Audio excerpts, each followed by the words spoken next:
What is your ideal rest? Siguro yung mala island getaway o di kaya a day of doing nothing. Lahat naman tayo looking forward to our ideal rest o pahinga after days or weeks of hard work and stress. Pero hindi lahat ng pahinga nakatatanggal ng pagod at stress. Baka naman hindi rest day ang kailangan mo pag ganyan.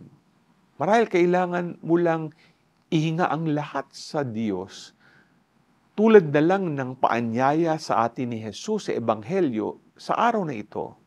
Jesus said, "Come to me, all you who labor and are burdened, and I will give you rest." It's also good to ask ourselves, during my daily short breaks at work or in school, o di kaya bago ako matulog sa gabi, do I talk and share to God all that burdens me? Do I ask Him to calm my weary spirit? As you hear these questions, it's time to pause for a couple of minutes at ihinga mo lahat sa Kanya in prayer.